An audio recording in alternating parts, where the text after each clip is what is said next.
Balamisiza nnyo bannaffe abatugoberera ku Lasange Online TV. Amannya Kirungi Duncan Kiwuwa nga bulijjo tukomyewo n'omusomesa omukemufu mu lulimi Oluganda Musibbosa Geoffrey Seregganyi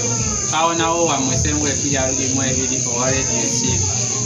Musomesa we yanjireko bannalasange ye mu studio y'ekitabo. Neyanziza nnyo neyanzegera nja kubatwala kibaaze okufaananako ensekere kyeyita mu kiwalaata oba ekibaaze eky'omwanisi w'ataba kubanga ekyanika taba bwe kikubirwa enkuba ebweru nga nnyini kyo taliwo bassebo ne banyabo y'ensangu ya mulinywanyiwo bwetakuliisa bunyaale kusuza njala naye ffe twabamanyiiza tetuyinza kugaana kubaweerera amawatangululu tunaabaliyiriranga amawatangululu nga bulijjo kakati nno mukalire budeewe obwetogero mu luya tulyoke tusumulule ebyaffe kubanga nga bulijjo mukulu wange bano twabamanyiiza okubawa ate tubasomesa buli kadde bagamba kuweerera ekigambo akira akuweerera envuma tujja kubasomesa tuzze nze Musibbosa Geoffrey Munabusiro nkonge ya mvule nantagwira kye yakimu kiwoowolo munyogovu atalina mazita lya saava omwana w'abambejja omukenkufu mu lulimi Oluganda. Tuyanzege musomesa okutulamusaako mu nnamusa y'ekika ekyo y'ekirasange tojjanga okwo era obwomi bw'olulimi webale kwomesa lulimi musomesa temanyi bonna gye bali abaana ba Buganda abali mutala w'amayanja era abali mu ggwanga Uganda era beeyongera okusiima omulimu guno bangi basiima waliwo omuganda waffe bamwita Seruyange buli ke tuteekayo aba yakalabye edda buli ke tuteekayo ndowooza yakoona ku notification bell era wano wenjagala okutegeereza gwe asoose obusoose okujja wano sooka okuwone ku kadde ke bayita notification bell kyekitegeeza nti buli otunateekayo obusomo ojja kukola ki ojja kugulaba bajja kukubira akadde kakugambe nti Balasange batandise bataddeyo naawe ojje naawe osome okitegedde sooka osubscribinge olikinge okomentinge osharinge ogabaneko ne bannange nno tubasaba omukutu guno muguwa amaanyi nga mugaba n'emisomo gye tubaweereza mushayalinga nga mwosobola twagala abantu bangi mukulu wange bajjenga ku mukutu guno bayigireko ebyensonga kati eno ye Buganda kati tuzimba Buganda ey'enkya abantu emikutu gye baliko gya lugambo bya mizannyo bya bufuzi naye ate olulimi lwaffe luno guno gwe mukutu gwokka gwe balinawo okusobola okukola ki okulusomesa n'olwekyo mukole ekintu ekyo mugwagala ennyo era mugwagazise n'abalala ekyo tubasaba busabi olw'obulungi bw'olulimi Oluganda bakuwadde n'amaanyi kati guli mu 2.something engulabye wano gutambulira ddala n'abasobola okutuwagira muyitire ku mukutu guno nga muteekayo obubaka 0784599 oyinza okubeerayo ng'ogamba nti abasajja abo mulimu gwe bakola kanteeka ettafaali nange lyenkola ki lyenteeka ku lulimi esimu eyo ya WhatsApp gye tubawadde ng'oyisaako obubaka fenga ensonga zitambula bulungi musomesa nze ng'omutemanyi ne bannalasange nyongera okwebaza omulimu guno ogwokola eri Obuganda n'ettafaali ddene wateeka ku Buganda tulina ekitabo kino eky'Olulasange musomesa Olulasange ye luno kitabo kya lulimi Luganda era nga bwe mukiraba kinnyonnyola ebigambo ebizibu kibasomesa olulimi Oluganda okulugenda mu buziba ekinnyonnyola ebigambo ebizibu ddala kati biri mu Lulasange ye luno kiba kya mitwalo 10 gyokka bwe akasiriivu kamu bwe kati ng'okubuka lulimi lwo dictionary y'olulimi Oluganda bannange akasiriivu k'ensangi zino temuli ssente zaalyo dictionary eno oba oguze ekintu ekyobuwangaazi omwana n'omuzzukulu byeyana bisiibo bonna bakisanga ne myaka na myaka tulina ettabo ekirala eky'effumbekero ly'ebisoko ebya Ssengule 2.2 kituufu nnyo ddala effumbekero ly'ebisoko bya Ssengule 2.2 kitabo kya mitwalo 3 okubuka mu bisoko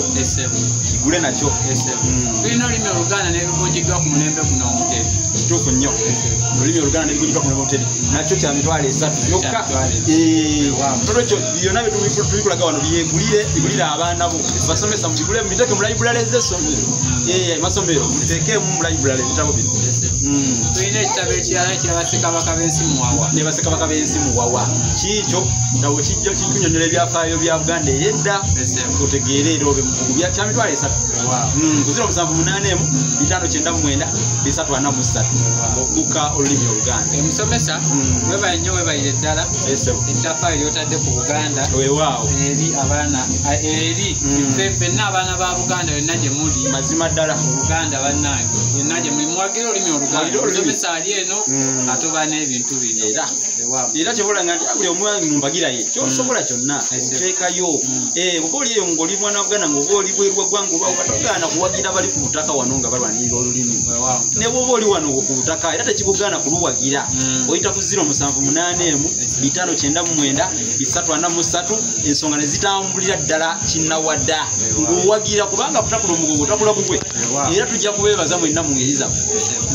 Kakati musomesa nga bwe twasuubiza bannalasange na bonna abagobera ku mikutu gya Olulasange yonna egy'enjawulo obutabajuza tukomyewo mu kanyomero kaffe ak'enkulungo y'okumanya olunaku olwaleero twagala kumanya musomesa lwaki amazina amaggunju ga kitiibwa era ga mugaso mu Buganda wano. Otise mula Lusanja oba kaŋŋambe nti otumye muzzukulu wa jjajjaawe kati mu kaseera kano mukulu wange osindisa asitamye kwegwira okunnyonnyola ebintu nga bino byensinja ddala okwagala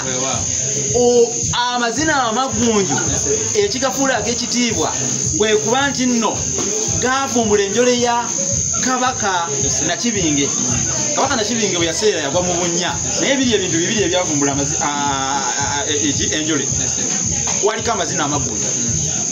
amaggunju ne kubaako n'effumu lya Buyondo lye yaweesa Buyondo wa Kasimba alina effumu lye yaweesa n'aliwa Kabaka Nakibinge. Kabaka Nakibinge bwe yaseerera n'agwa mu bunnya omuyizi yali atambula ebibye ng'ali mu kuyiga nsolo ze n'aligwako mu bunnya n'alijjayo effumu eryo baali baliyita Kawawa. Kawawa yalireeta era ekyamuleeta mu lubiri lwa Kabaka yaliko mu biseera yali Mulondo yawulira mazina gano amaggunju n'eŋŋoma zaago n'agenda alaba amazina kumba asembera n'effumu eryali erya Kabaka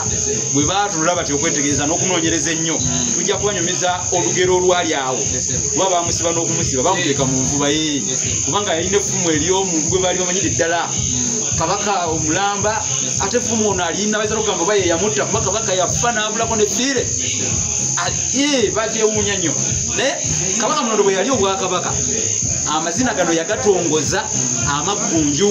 n'agamba nti galina okukubirwa nga omulangira yenna ali obwakabaka oba Kabaka yenna galina okumuzinirwa era abazina amaggunju babeera ba butiko bayambibwako oluusi abengeye tujja kubanyonyola ensonga lwaki abengeye bo basobola okubayamba bozi n'abaana abajjwa abava mu bika ebyo nabo basobola okwetaba mu maki mu maggunju. Amaggunju ago gakubirwa ku ngoma zino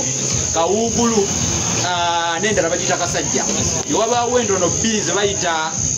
Obujongo oba Namutongo n'engalabi endala eziwerekerako nga zituzibwa butuzibwa. Kakati giga amazina amaggunju naye ekitiibwa kyago ky'ombuuziza lwaki ga kitiibwa nnyo kyatandikira eyo era Kabaka Mulondo ow'omwenda mu luse luno olwakintu ye yagatongoza okubeera amazina ag'ekitiibwa mu Buganda yonna ne gabeera bwe gati. Ndowooza ekibuuzo tukizeemu weewaawo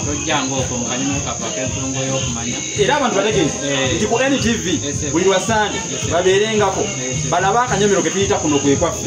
kubanga bagenda kuvumbula ebintu ebirala bingi nnyo nnyo nnyo nnyo ku NTV ku mawulire agabeerawo ku ssaawa emu bagalabenga nnyo kubanga tugenda kubagirayo ebintu ebirala bingi. Yesebo akanyomero kuno kwe kwaffe NTV mu mawulire wakati awo ag'essaawa emu olunaku olw'essaawa buli lwa sande gayitibwa NTV ku ssaawa emu. Tuyandege musomesa akanyomero kaffe gano ak'enkulungo y'okumanya Yesebo ojjanga okwo oleka ku sipidi ey'ekitalo twongera okubayisizaamu ebitalo byaffe bino wammanga Olulasangeye kya mitwalo 10 dictionary ya Luganda Bassekabaka b'ensi muwawa nakyo weekiri kya byafaayo kya mitwalo 3 wabaawo effumbekero olulimi Oluganda n'ebigunjibwa ku mulembe Mutebi nakyo kya mitwalo 3 ne wabaawo ne kino effumbekero ly'ebisoko nakyo kya mitwalo 3 ebya Ssengule biri 21 byonna mu bigule byonna awamu giba 19 ng'oteeka waka mpozi abyetaaga ku 078 599 343 tubazaako engalo tubasiimu.